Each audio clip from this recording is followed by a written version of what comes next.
Mormii Atleet Fayyisaa Lalisaa Olompikii irratti agarsiiseen booda maatiin isaa akka inni gara biyyaa hin deebine gorsan. Atleet Fayyisaa Lalisaa fiigicha maaraatoonii Olompikii Riyoo irratti lammaffaa ta'ee waggaa fixu mallattoo mormii Oromiyaa agarsiisuusaa hin yaadatama. Walumaan walqabatee Reuters maatii isaa wajjiniin tibba kana gaafiif deebii geggeesseera. Gaafiif deebicha irratti haati Fayyisaa aadde Birraatu Fullaasaa mootummaan Itoophiyaa Fayyisaan biyyatti deebi'ee rakkoon isarraan gahu jechuusaa akkamitti ilaaltaa jennaanin. Kan jedhu kan dhugaa sanitti fakkaataa isiniinis intoonatti fakkaataa inni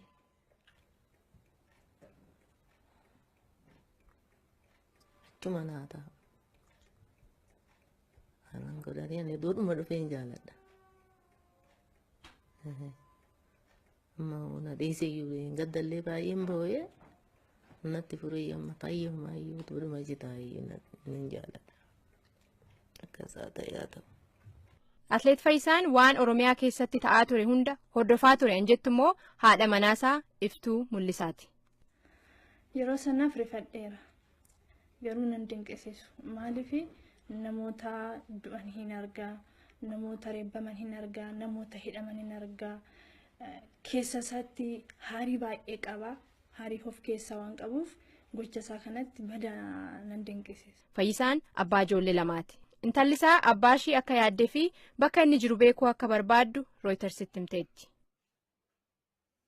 The family of Ethiopian marathon runner Fayyisaa Lalisaa have warned against him returning home.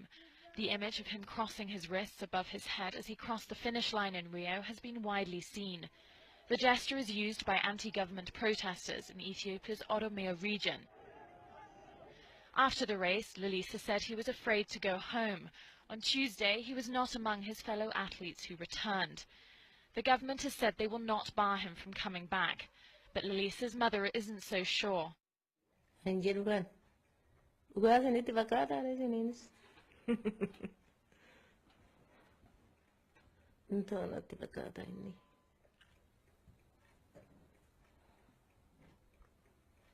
achuma naa ta'a anan godhanii ani duudhuma dhufeen jaaladha amma na dhiiseyyuu hin gaddallee baay'een boo'ee natti furii amma fayyumaayyuu duudhuma jitaayyuu hin jaaladha akkasaa ta'ee ta'u. OROMOO has been crippled by months of unrest over land rights and allegations of human rights abuses. Lalisa's wife says she's not surprised he made the gesture. Yeroo sanaaf rifadheera garuu nan dinqisiisu maaliif namoota du'an hin argaa namoota reebbaman hin argaa namoota hidhaman hin argaa keessa isaatti haarii baay'ee qaba haarii of keessaa waan qabuuf gocha isaa kanatti badaa nan dinqisiisu. Lalisaa won silver in the race in Rio. His daughter says she misses him and wants to know where he is.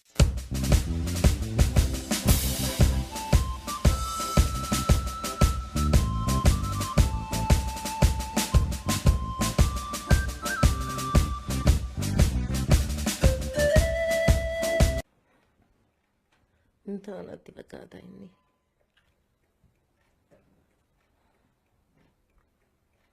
achuma naa ta'a anan godhanii ani duudhuma dhufeen jaaladha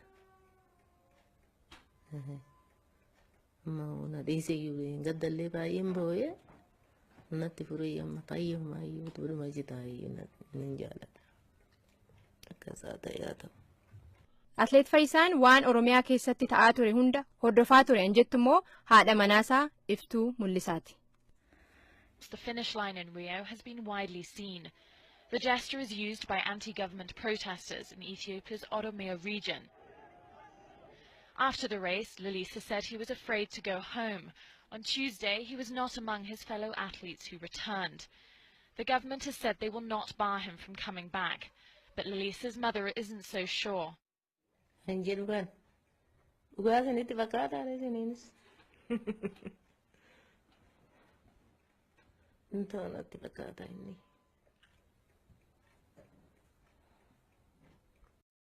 Mormii Atleet Fayyisaa Lalisaa Olompikii irratti agarsiiseen booda maatiin isaa akka inni gara biyyaa hin deebine gorsan.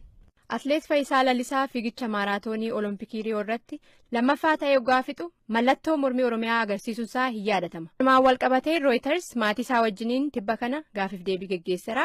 Gaafiif deebicha irratti haati Fayyisaa aadde Birraatuu Fullaasaa mootummaan Itoophiyaa Fayyisaan biyyatti deebi'ee rakkoon isarraan ga'u jechuusaa akkamitti ilaaltaa jennaanin. Hin jedhu kan dhugaa sanitti fakkaataa isiniinis. Achumaa naa ta'a. Kanaan godhanii ani duudhuma dhufee hin jaaladha. Amma na dhiisee hin gaddallee baay'een boo'ee natti furee amma fayyumaa iyyuu duudhuma jitaa iyyuu hin jaaladha. Akkasaa ta'ee ta'u. Oromia has been crippled by months of unrest over land rights and allegations of human rights abuses. Lalisa's wife says she's not surprised he made the gesture. Yeroo sanaaf rifadheera. Garuu nan dinqisiisu. Maaliif namoota du'an hin argaa, namoota reebbaman hin argaa, namoota hidhaman hin argaa. Keessa isaatti haarii baay'ee qaba.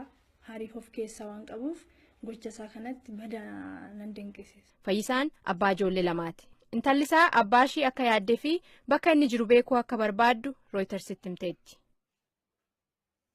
The family of Ethiopian marathon runner Fayyisaa Lalisaa have warned against him returning home.